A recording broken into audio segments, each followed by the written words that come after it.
Hi everyone, I'm Mitch Handley from Inventory Hive, and I'm delighted to announce that I'm joined by Martin Wilks, who is a adjudicator at the TDS. And today we're going to talk about how 360 images are now permissible for TDS deposit disputes. So it's been just over a year now since Inventory Hive announced their partnership with the TDS, and we thought it'd be a good opportunity to showcase how 360 images are now accepted for TDS deposit disputes. So before we get started, Martin, do you want to give yourself a quick introduction of who you are and what you do at the TDS? Yeah, sure. Thanks, Mitch, and thanks for inviting me on to talk about this. My name is Martin Wilks. I'm an adjudicator here at TDS. It's a job that I've done now for about 7.5 years, so quite a long time. And in that time, I've dealt with thousands of adjudications. Now, as part of my job as well, I deliver training. So I deliver training to key agents, to key members, and also through our TDS Academy. Before I came to TDS, actually, I was a lawyer working in housing litigation. So that was some years ago now, but yeah, thousands of adjudications. So there's not much I haven't seen, and yet things still happen that surprise me. But yeah, it's a pleasure to be here and talk about this. Brilliant, brilliant stuff. And just a quick introduction about myself. So I'm Mitch Handley. I'm the marketing manager here at Inventory Hive. Inventory Hive are a cloud-based property reporting platform for check-in reports, check-out reports, interim visits, and we've also got a tenant feedback process as well. So that just enables the tenants to feedback on any inspection reports that are created, designed to reduce deposit disputes. And basically, that's how our partnership came with the TDS today. So because we enable that tenant feedback process to reduce disputes, the TDS liked how we work. So that's about the partnership, and we're here today to help raise inventory standards in the private rented sector. So today's topic is about 360 images. So I know you touched on this, Martin, before about how you've been at the TDS for a while now and how technology has developed in a way. So I bet when you first started, it was just standard photographs, but now 360 images are coming through. So just on that, so why do the TDS now accept 360 images when adjudicating deposit disputes? Well, Mitch, I think that it's important to say that at TDS, there is a genuine interest in promoting best practice in the private rented sector. And so when technology develops and we start to see new products come out, agents start using them. And of course, we're open to accepting them as evidence. I mean, obviously, when we review the evidence, some evidence might be have some weight and help with the case. In some cases, it might not, but we will accept it. And we can really see the benefit in 360-degree photographs, I'm keen, and the other adjudicators are very keen to see how this develops as we go forward and they start to become more widely used. Definitely, yeah. So I know standard photographs are still really popular. Inventory Hive, we started using 360 images about 2-3 years ago, and we just felt it was a really good feature to help users capture the entire context of the room in one image. So a user might take lots of standard photographs of a room, but they still might not capture everything. And also potentially from an adjudicator's point of view, I think 360 images might get a better context of the room. Like, for example, you can see the general layout, the decor, the light fittings are working, smoke alarm locations, and any furniture and items that are present in that room. Also, you can do a before and after as well. So if you take a 360 image afterwards at checkout, then the adjudicator can clearly see the before and after in one image there. But obviously, we're not taking away the fact of how important standard images are, because it's still good practice to use those standard images to get those damages and defects. I didn't know if you had anything else to add, Martin, on that. Well, Mitch, you've touched on quite a lot of what the adjudicator will consider there. I mean, primarily, I suppose, what we always say is that when we're looking for evidence of condition and cleanliness at the beginning and end of the tenancy, the written word is paramount. You know, we need to see a written, comprehensive report describing the various features of the property. Absolutely. Yeah. And we expect to see photographs to supplement that as well. So if there's a specific area of damage or a defect that's noted, we expect to see images, standard images that will reflect that. But of course, with 360-degree photos, as you've said, sometimes the limitations of standard images are addressed a little bit more. So it adds that extra layer, I suppose, because at the end of the day, when you're embarking on your tenancy at the start of the tenancy and it's the check-in, we just don't know what's going to fall into dispute at the end. And so with the best will in the world, and we say this on the Academy, you can't photograph every aspect of that property. And so with a 360-degree image, it kind of mops that up a little bit. Any areas that might have been missed that end up falling into dispute, we can go back and explore and investigate the 360-degree photo. So it does add that extra layer, I suppose, of evidential potential, really, if anything does eventually fall into dispute. Yeah, perfect. And that the answer there kind of touches on to my next question about how 360 photos are helpful for adjudicators when looking at deposit dispute. And like I said, it helps that extra layer, and also you've got that before and after comparison. And like I said, of any missing items potentially, or changes in decor or the floor or anything like that. Yeah, absolutely. And I think that when we look at photographs, what we normally say is that they are useful in the right context, but they do have their limitations. And you've already mentioned scale and context is a big one. And we also say that photographs aren't generally very helpful when we come to explore the cleanliness of the property, because I don't know if you ever tried, but it's really difficult to photograph dust on skirting sometimes, Yes. or perhaps cobwebs in the corner of the room. Sometimes that doesn't really show up on a photograph. So that's why we look to the written element of the report, and why inventory clerks tend to, write not clean or whatever in the dust on the worktop just to highlight that fact. But the scale and context is a big one, because a dilemma that adjudicators face all the time is whether to award for or towards replacement of an item, or for the landlord to be compensated for the damage. And when we're considering if a replacement is justified, we'd need to be satisfied that the item was so extensively and severely damaged that it's unusable or it's uneconomical to repair, is generally what we would say. And oftentimes there might be a photograph of the damage itself and it might really show it up, but we need to understand the extent of that damage, because sometimes scale is missing. Inventory clerk might not have anything as a reference point in that photograph.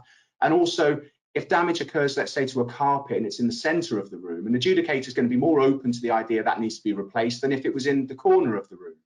Of course, and so sometimes that's just overlooked a little bit, and we just don't know whereabouts in the room that damage might be. But a 360-degree photograph, for example, might be used and explored, and we might be able to discover that that damage was actually right in the middle of the room, and it's appropriate for us to award towards replacement. And of course, that manifests itself really because the burden of proving these claims falls to the agent or the landlord.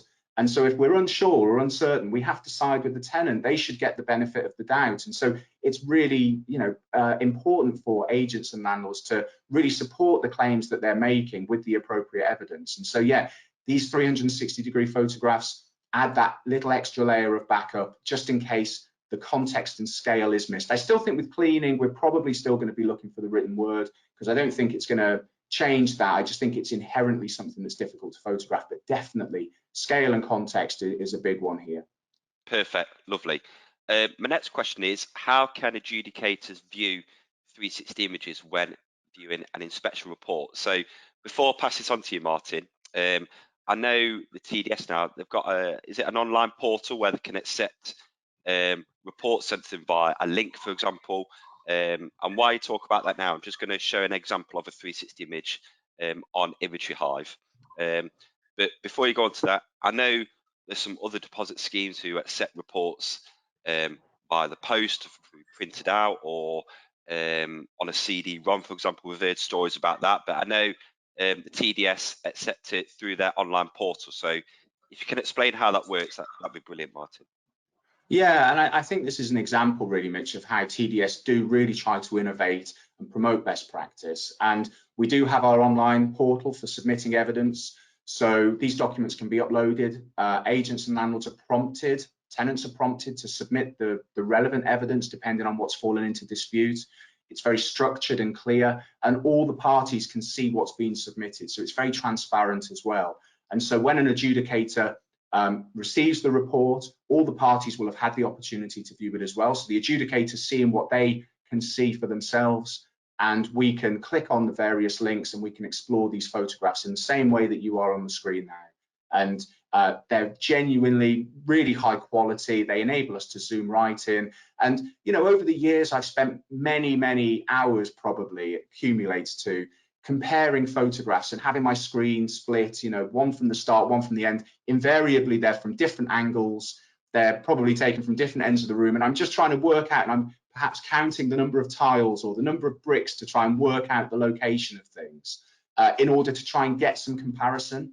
But if you can explore that through a 360-degree photo right from the start and then another one right from the end, that comparison is going to be very easy to make, and we can zoom in right at the same spots and, you know, see from exactly the same angle the same issue and determine whether it has deteriorated beyond wear and tear, whether it's less clean or whether it's damaged.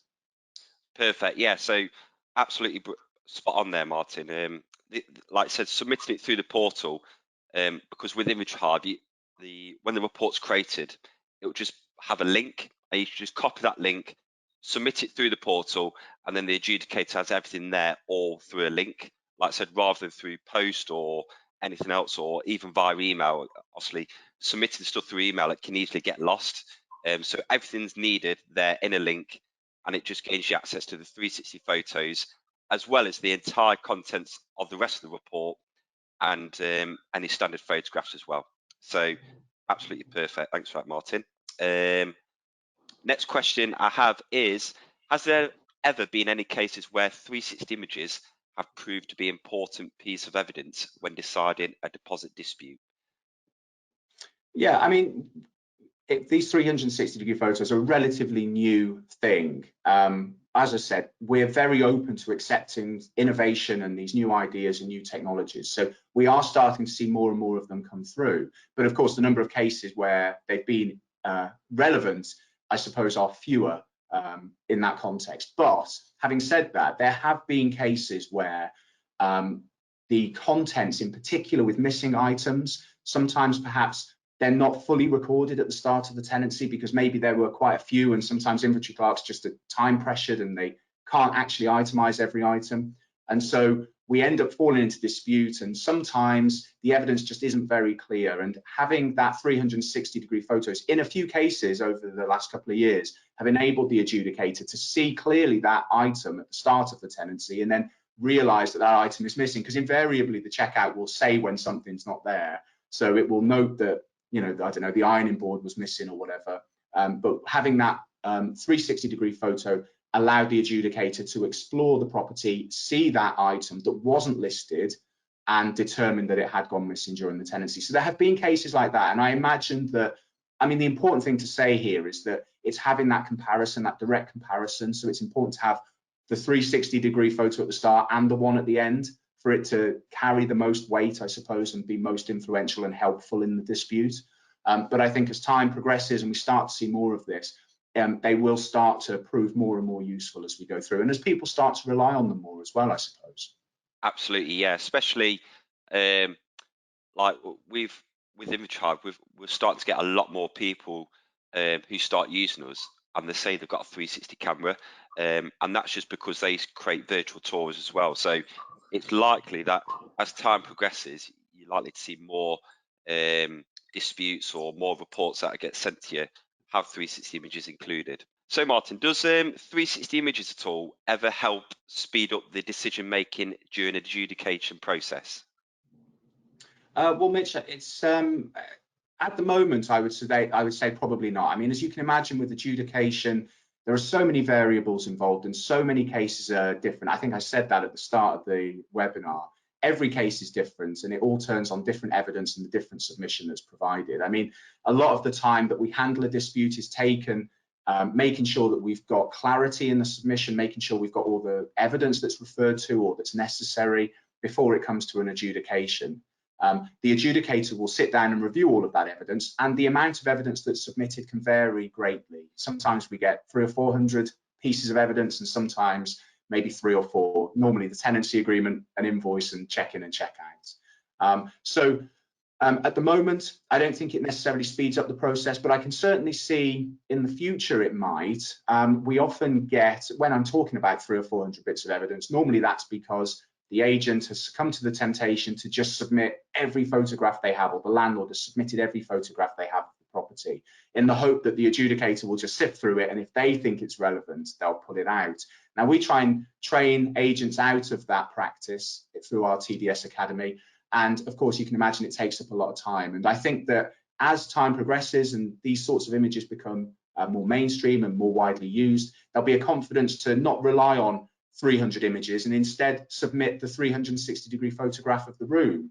And so I think in that context, I can definitely see the potential that it's going to save an adjudicator time and allow a decision to come about more quickly because they've got less evidence to review. And also it's going to save time for the parties in having to review through the portal or upload through the portal, definitely.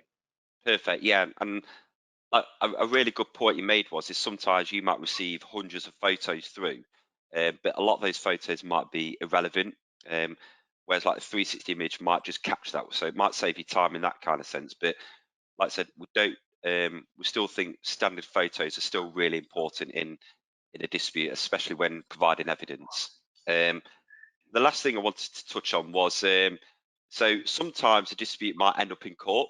So we asked our friends at JMW Solicitors, David Smith, who is a partner there. So we asked David, how can you present 360 images as a piece of evidence if it goes to court? And his response is the courts have means to view such evidence. It will need to be part of a witness statement in advance, and the court will then need to arrange the means to view it. However, taking a laptop in case of problems would be smart. So I think this is a really good piece of like a tip or a bit of insight from JW about how 360 images can be presented as a piece of evidence in court. So definitely something to bear in mind as well going forward. That pretty much concludes today's webinar today. I want to thank Martin for his time today. Absolutely brilliant.